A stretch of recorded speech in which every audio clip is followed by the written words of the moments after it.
So if you ever wonder if you can pull the motor out of a C5 from the top, yes you can. For the passenger side motor mount, when you go to put it on, you'll have a nub that you have to shave away. And then here's a quick sneak peek for you guys.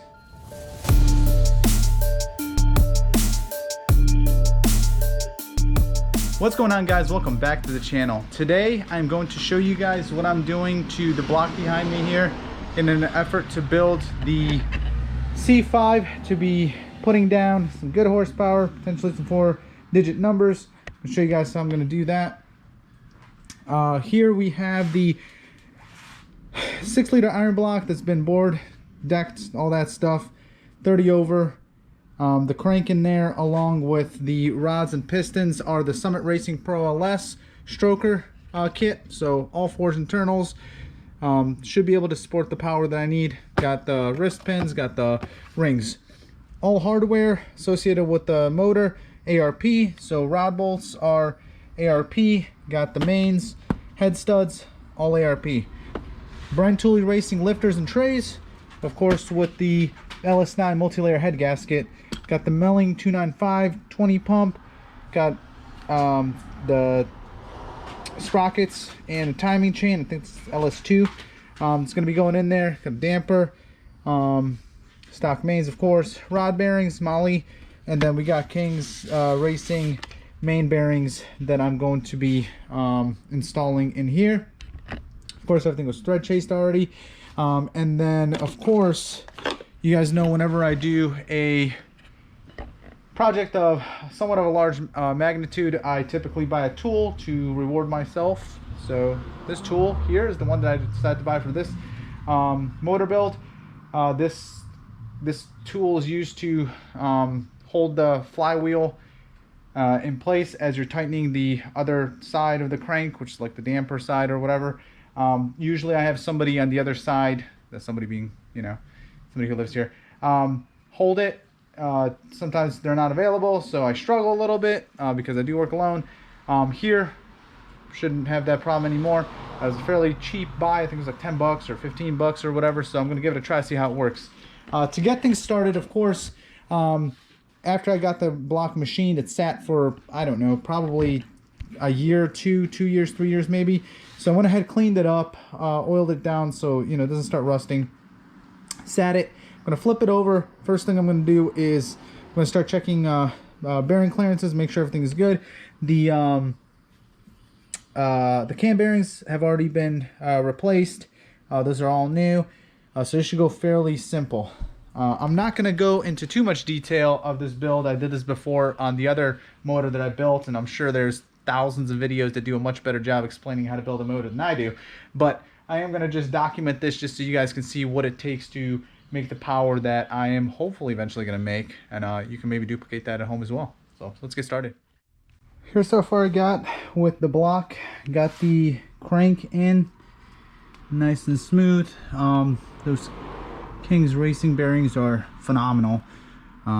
Very consistent. Gap was the clearancing was good, so that went together pretty nicely. Got the rings in each bore, both top and the bottom ring. Got the proper gaps for all the boost. And now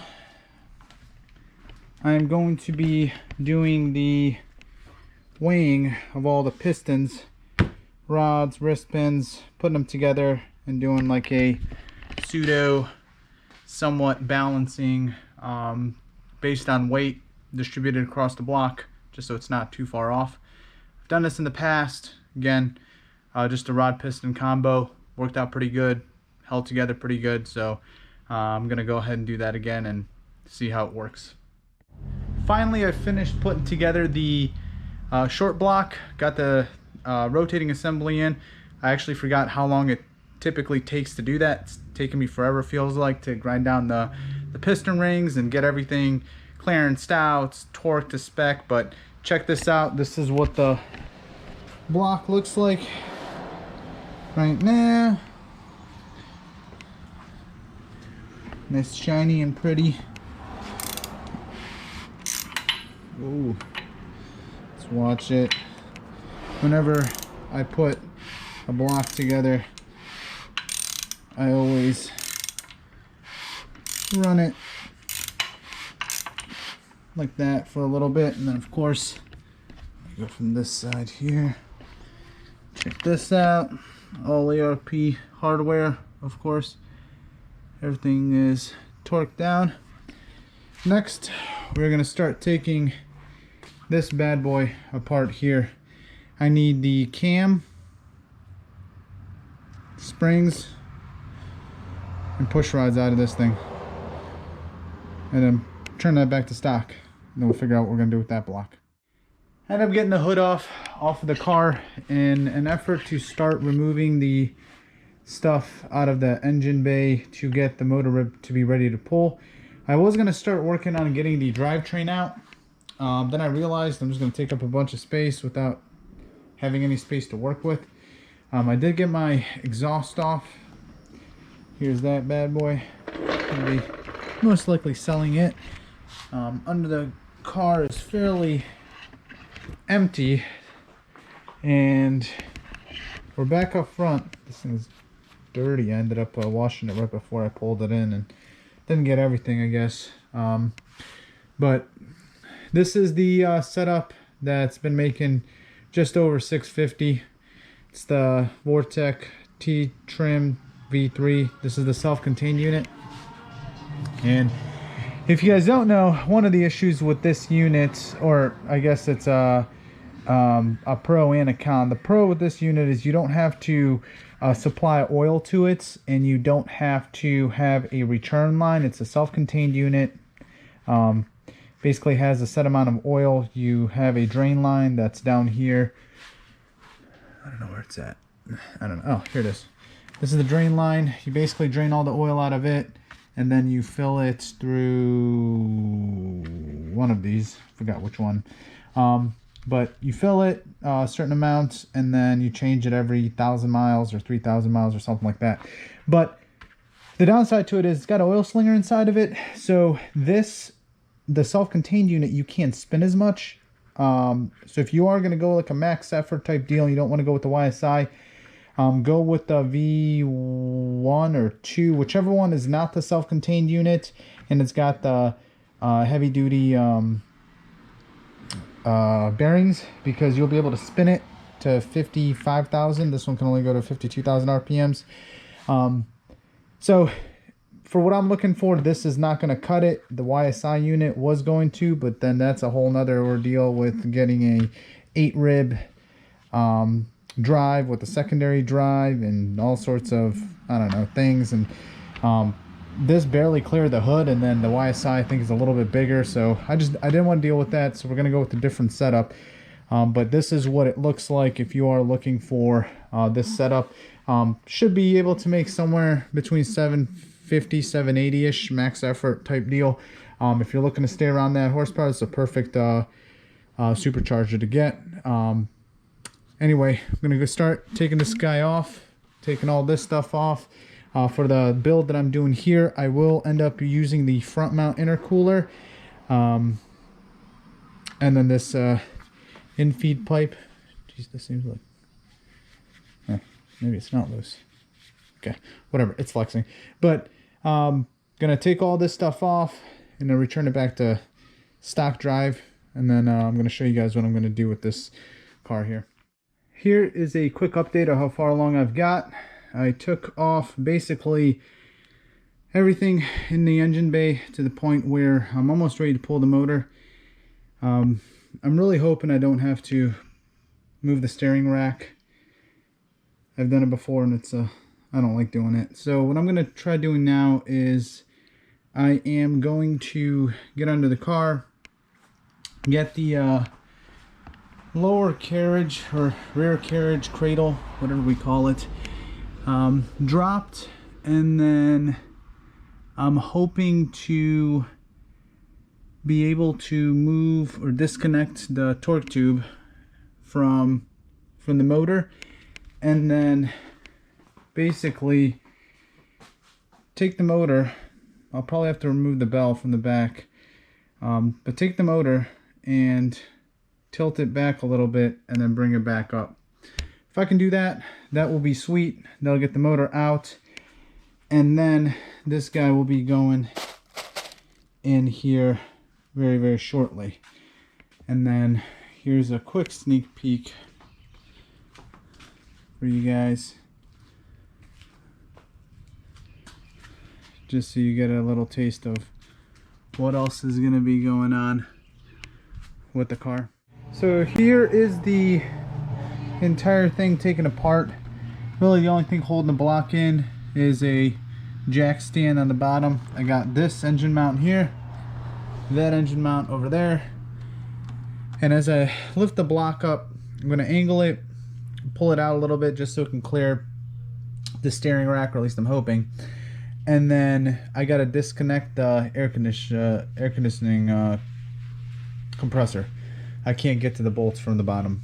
Once that's out, I'm going to go ahead and transfer some of the things over to the new block and start putting everything back in. Okay, so behind me, I'm doing the last few steps here to pull the motor out from the top.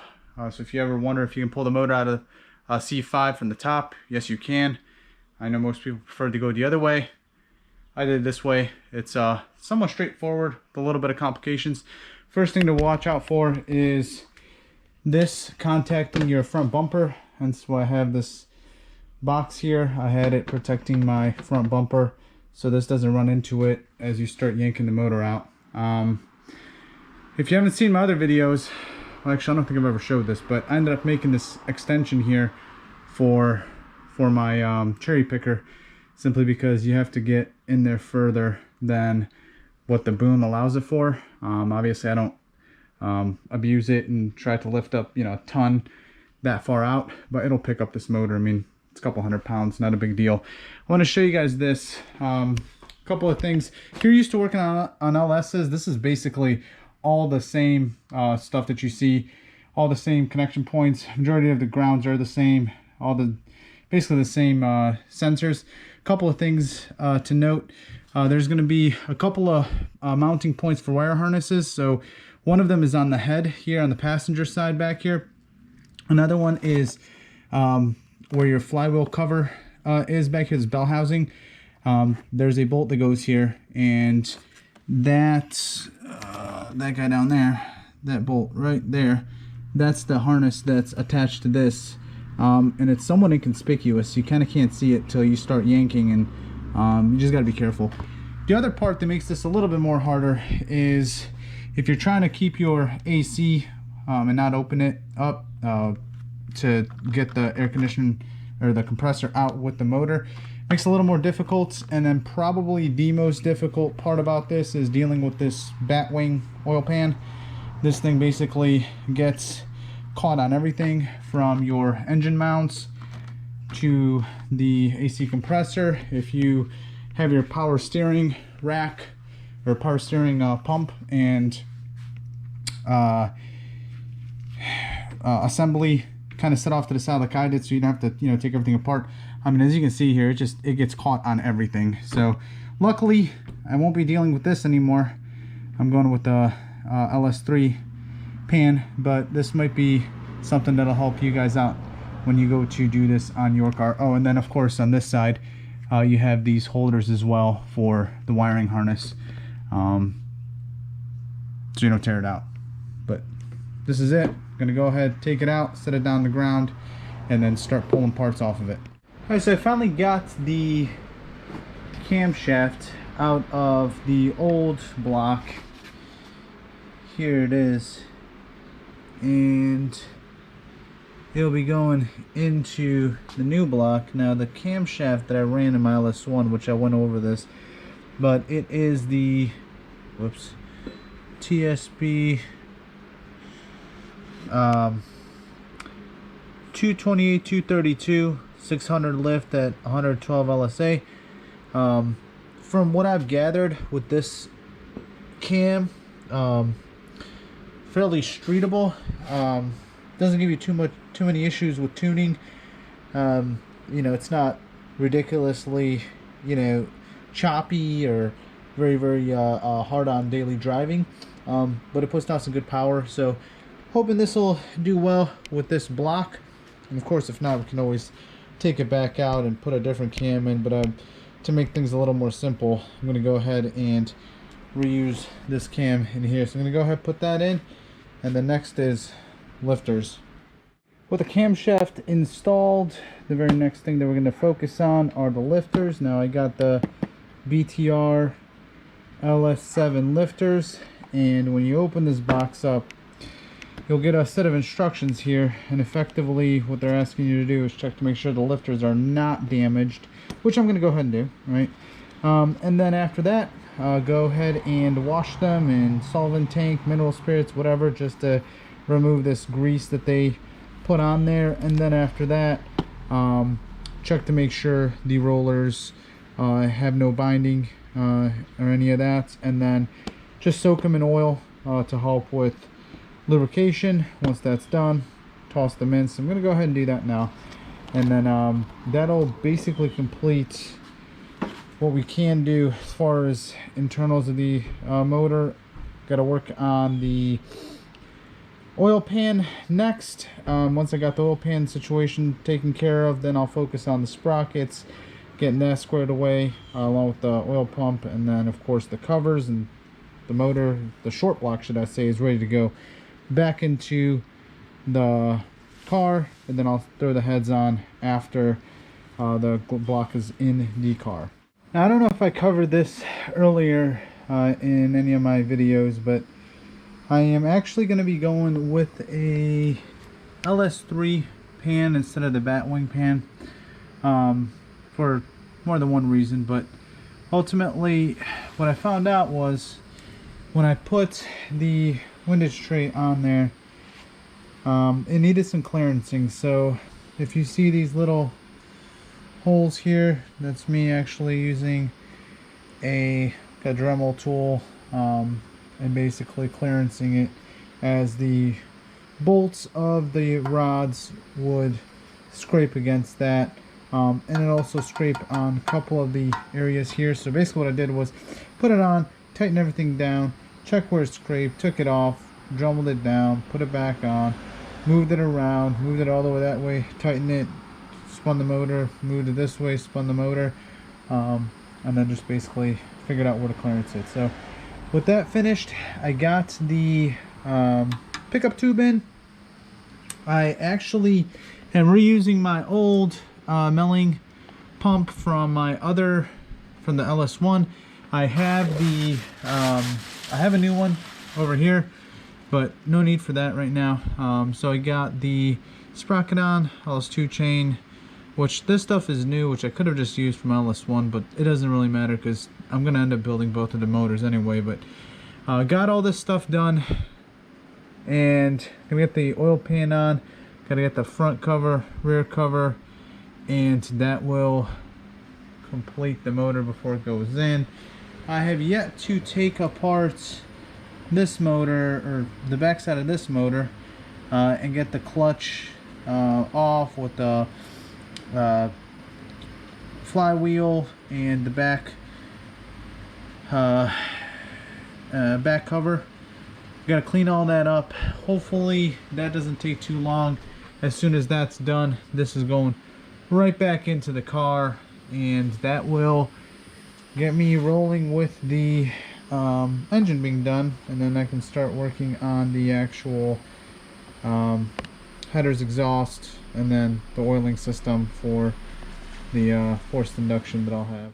I want to show you guys what it looks like once I put the motor together, and one of the changes that I had to make to the iron block if you're trying to swap your LS1 for either a 6-liter or a 5.3.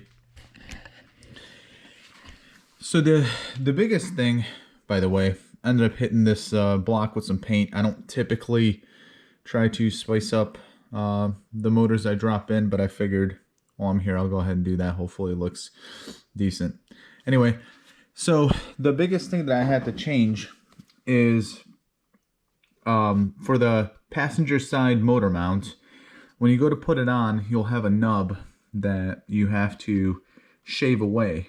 And if you look at the you look at the LS1 block, that nub does not exist. You only have this guy here, which holds your AC bracket, and this guy here.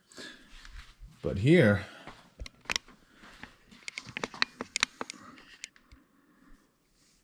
you have this third, you have this webbing, and you have this third nub here.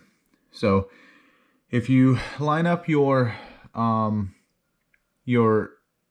engine mount, you put these two bolts in. This one you won't be able to put in because the mount will basically sit on top of this nub. It'll mark where you got to cut, and then just go ahead, take a die grinder or whatever to it. Just make sure you cover everything. Get rid of that, and you'll be able to slap this guy on. So that said, motor is about to go into the car, and we will continue with the rest of the build.